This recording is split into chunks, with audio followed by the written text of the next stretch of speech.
श्री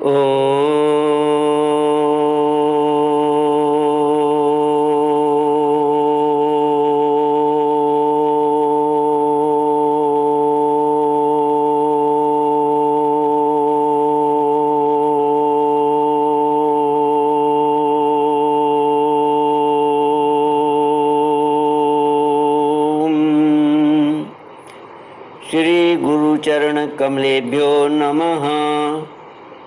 श्री गणेशाय नमः। श्री सरस्वत्यै नमः।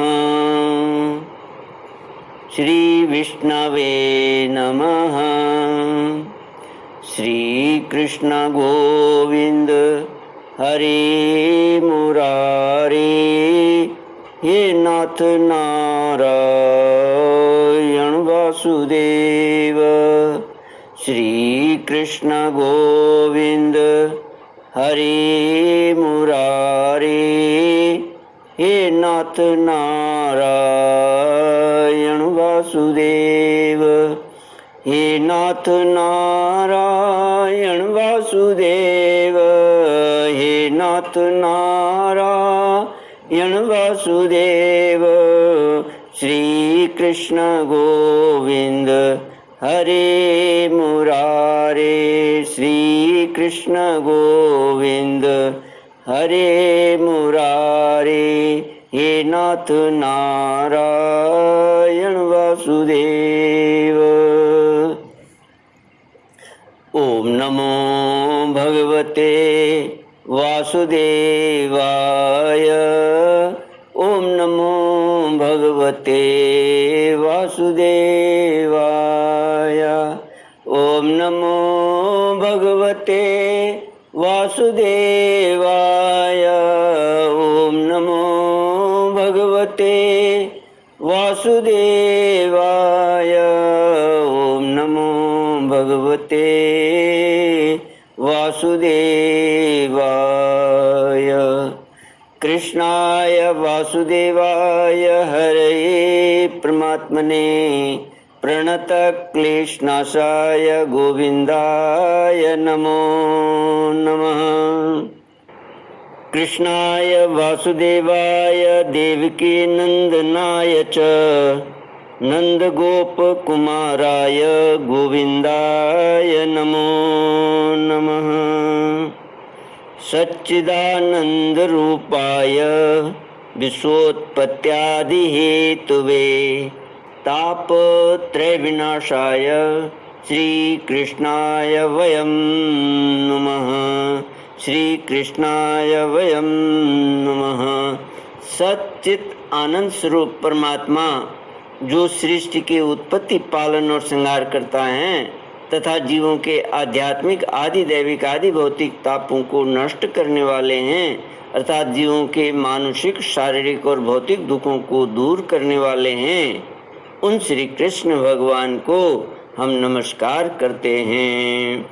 श्री कृष्ण गोविंद हरे मुरारे, हे नाथ नारायण वासुदेव।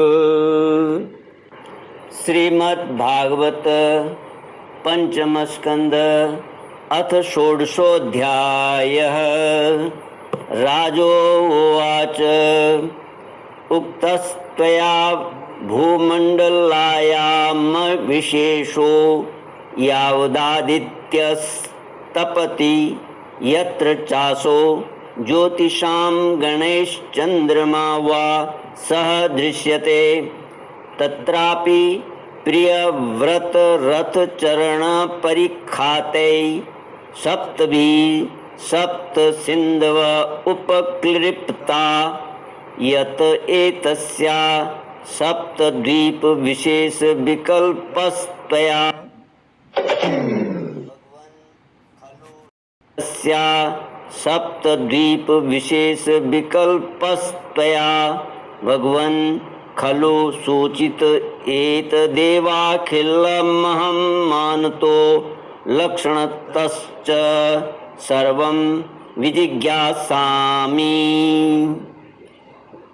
श्रीमद् भागवत पांचवा स्कंद 16वां अध्याय भुवन कोश का वर्णन। राजा परीक्षित ने कहा, मुनिवर, जहाँ तक सूर्य का प्रकाश है और जहाँ तक तारागण के सहित चंद्रदेव देख पड़ते हैं, वहाँ तक आपने भूमंडल का विस्तार बतलाया है। उसमें भी आपने बतलाया कि महाराज प्रियव्रत के रथ के पहियों की 7 लीकों से 7 समुद्र बन गए थे, जिनके कारण इस भूमंडल में 7 द्वीपों का विभाग हुआ। अतः भगवान, अब मैं इन सब का परिमाण और लक्षणों के सहित पूरा विवरण जानना चाहता हूँ, क्योंकि जो मन भगवान के इस गुणमय स्थूल विग्रह में लग सकता है, उसी का उसके वासुदेव संज्ञक स्वयं प्रकाश निर्गुण ब्रह्म रूप सूक्ष्मतम स्वरूप में भी लगना संभव है। अतः गुरुवर, इस विषय का विशद रूप से वर्णन करने की कृपा कीजिए। श्री सुखदेव जी बोले, महाराज, भगवान की माया के गुणों का इतना विस्तार है कि यदि कोई पुरुष देवताओं के समान आयु पा ले तो भी मन या वाणी से इसका अंत नहीं पा सकता। इसलिए हम नाम रूप परिमाण और लक्षणों के द्वारा मुख्य मुख्य बातों को लेकर ही इस भूमंडल की विशेषताओं का वर्णन करेंगे। यह जम्बूद्वीप जिसमें हम रहते हैं, भूमंडल कमल के कोश स्थानीय जो 7 द्वीप हैं, उनमें सबसे भीतर का कोश है। इसका विस्तार 1 लाख योजन है और यह कमल पत्र के समान गोलाकार है। इसमें 9-9 हजार योजन विस्तार वाले 9 वर्ष हैं, जो इनकी सीमाओं का विभाग करने वाले 8 पर्वतों से बंटे हुए हैं। इनके बीचों बीच इलावृत नाम का 10वां वर्ष है। वर्ष देश खंड भूखंड 10वां वर्ष है, जिसके मध्य में कुल पर्वतों का राजा मेरु पर्वत है। वह मानो भूमंडल रूप कमल की कर्णिका ही है। वह ऊपर से नीचे तक सारा का सारा सुवर्णमय है और 1 लाख योजन ऊंचा है। उसका विस्तार शिखर पर 32,000 और तलैटी में 16,000 योजन है तथा 16,000 योजन ही वह भूमि के भीतर घुसा हुआ है, अर्थात भूमि के बाहर उसकी ऊंचाई 84,000 योजन है।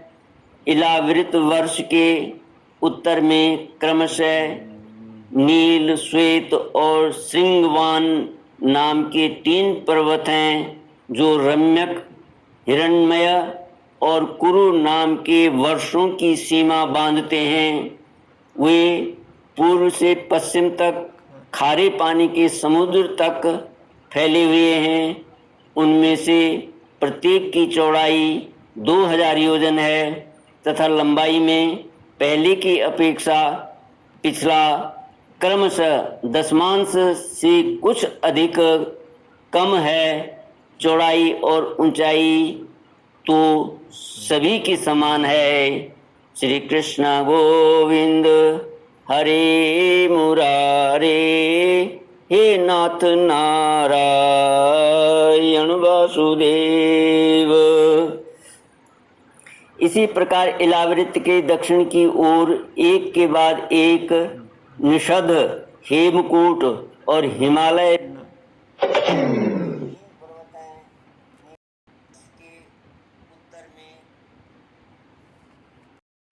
के उत्तर में क्रमशः नील, श्वेत और श्रृंगवान नाम के 3 पर्वत हैं, जो रम्यक, हिरण्मय और कुरु नाम के वर्षों की सीमा बांधते हैं। वे पूर्व से पश्चिम तक खारे पानी के समुद्र तक फैले हुए हैं। उनमें से प्रत्येक की चौड़ाई 2000 योजन है तथा लंबाई में पहले की अपेक्षा पिछला क्रमशः दशमांश से कुछ अधिक कम है। चौड़ाई और ऊंचाई तो सभी की समान है। श्री कृष्ण गोविंद हरे मुरारे, हे नाथ नारायण वासुदेव। इसी प्रकार इलावृत्त के दक्षिण की ओर एक के बाद एक निषद, हेमकूट और हिमालय नाम के 3 पर्वत हैं। नीलादि पर्वतों के समान ये भी पूर्व पश्चिम की ओर फैले हुए हैं और 10-10 हजार योजन ऊंचे हैं। इनसे क्रमशः हरिवर्ष, किमपुरुष और भारतवर्ष की सीमाओं का विभाग होता है। इलावृत्त के पूर्व और पश्चिम की ओर उत्तर में नील पर्वत और दक्षिण में निषद पर्वत तक फैले हुए गंधमादन और माल्यवान नाम के 2 पर्वत हैं। इनकी चौड़ाई 2-2 हजार योजन है और ये भद्राश्व एवं केतुमाल नामक 2 वर्षों की सीमा निश्चित करते हैं। इनके सिवा मंदर, मेरु मंदर, सुपार्श्व और कुमुद ये 4-10 हजार योजन ऊंचे और उतने ही चौड़े पर्वत मेरु पर्वत की आधारभूता थूनियों के समान बने हुए हैं। इन चारों के ऊपर इनकी ध्वजाओं के समान क्रमशः आम, जामुन, कदम्ब और बड़ के 4 पेड़ हैं। इनमें से प्रत्येक 1100 योजन ऊंचा है और इतना ही इनकी शाखाओं का विस्तार है। इनकी मोटाई 100 योजन है।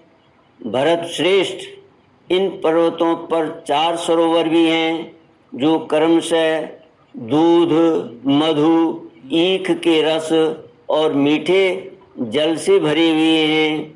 इनका सेवन करने वाले यक्ष, किन्नर आदि उपदेवों को स्वभाव से ही योग सिद्धियां प्राप्त हैं। इन पर क्रमशः नंदन, चैत्र रथ, वैभ्राजक और सर्वतोभृद नाम के 4 दिव्य उपवन भी हैं। इनमें प्रधान प्रधान देवगण अनेकों सुर सुंदरियों के नायक बनकर साथ साथ विहार करते हैं। उस समय गंधर्ववादी उपदेवगण इनकी महिमा का बखान किया करते हैं। मंदराचल की गोद में जो 1100 योजन ऊंचा देवताओं का आम्र वृक्ष है, उससे गिरि शिखर के समान बड़े बड़े और अमृत के समान स्वादिष्ट फल गिरते हैं। वे जब फटते हैं तब उनसे बड़ा सुगंधित और मीठा लाल लाल रस बहने लगता है। वही अरुणोदा नाम की नदी में परिणत हो जाता है। यह नदी मंदराचल के शिखर से गिरकर अपने जल से इलावृत वर्ष की पूर्वी भाग को सींचती है। श्री पार्वती जी की अनुचरी यक्ष पत्नियां इस जल का सेवन करती हैं। इससे उनके अंगों से ऐसी सुगंध निकलती है कि उन्हें स्पर्श करके बहने वाली वायु उनके चारों ओर 10-10 योजन तक सारे देश को सुगंध से भर देती है।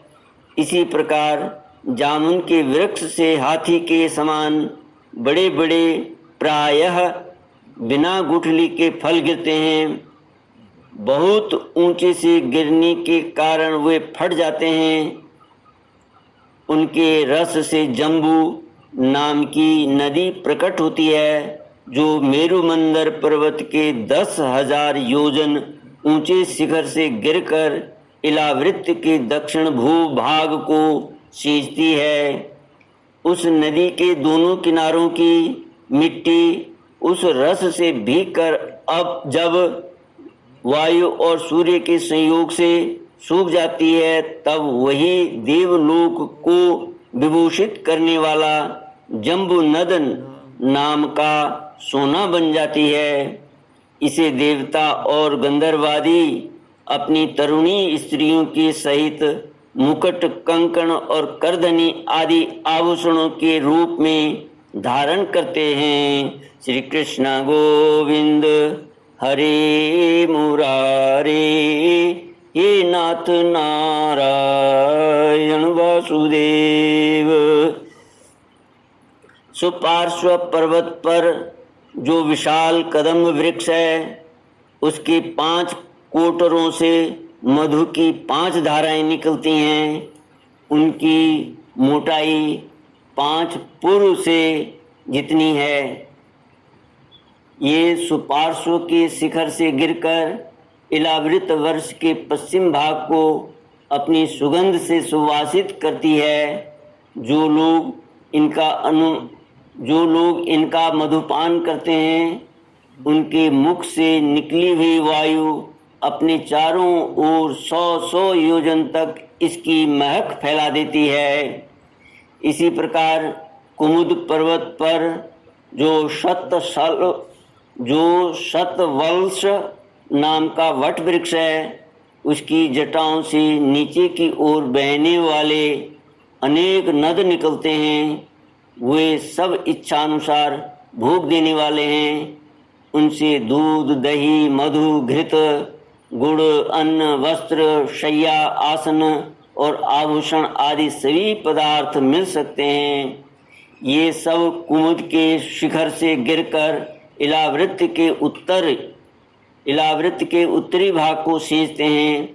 इनके दिए हुए पदार्थों का उपभोग करने से वहाँ की प्रजा की त्वचा में झुर्रियाँ पड़ जाना, बाल पक जाना, थकान होना, शरीर में पसीना आना तथा दुर्गंध निकलना, बुढ़ापा, रोग, मृत्यु, सर्दी, गर्मी की पीड़ा, शरीर का कांतिहीन हो जाना तथा अंगों का टूटना आदि कष्ट कभी नहीं सताते और उन्हें जीवन पर्यंत पूरा सुख प्राप्त होता है। श्री सुखदेव जी कहते हैं, राजन, कमल की कर्णिका के चारों ओर जैसे केसर होता है, उसी प्रकार मेरु के मूल देश में उसके चारों ओर कुरंग, कुरर, कुसुम्भ, वैकंक, त्रिकूट, शिशिर, पतंग, रुचक, निषद, श्रीनिवास, कपिल, शंख, वैदूर्य, जारुधि, हंस, ऋषभ, नाग, कालंजर और नारद आदि 20 पर्वत और हैं। इनके सिवा मेरु के पूर्व की ओर जठर और देवकूट नाम के 2 पर्वत हैं, जो 18,000 योजन लंबे तथा 2,000 योजन चौड़े और ऊंचे हैं। इसी प्रकार पश्चिम की ओर पवन और पारियात्र, दक्षिण की ओर कैलाश और करवीर तथा उत्तर की ओर त्रिशृंग और मकर नाम के पर्वत हैं। इन 8 पहाड़ों से चारों ओर घिरा हुआ सुवर्णगिरी मेरु अग्नि के समान जगमगाता रहता है। कहते हैं, मेरु के शिखर पर बीचों बीच भगवान ब्रह्मा जी की सुवर्णमयी पुरी है, जो आकार में समचौरस तथा करोड़ योजन विस्तार वाली है। उसके नीचे पूर्वादि 8 दिशा और उपदिशाओं में उनके अधिपत्य इंद्रादि 8 लोकपालों की 8 धुरियां हैं। वे अपने अपने स्वामी के अनुरूप उन्हीं उन्हीं दिशाओं में हैं तथा परिमाण में ब्रह्मा जी की पुरी से चौथाई हैं। श्री कृष्ण गोविंद हरे मुरारे, हे नाथ नारायण वासुदेव। इति श्रीमद्भागवते महापुराणे पारमहंस्यां संहितायां पंचमस्कन्धे भुवनकोशवर्णनम् नाम षोडशोऽध्यायः। ॐ पूर्णमदः पूर्णमिदं पूर्णात् पूर्णमुदच्यते पूर्णस्य पूर्णमादाय पूर्णमेवावशिष्यते। ओम शांति शांति शांति। हरि ओम। श्री गुरुभ्यो नमः।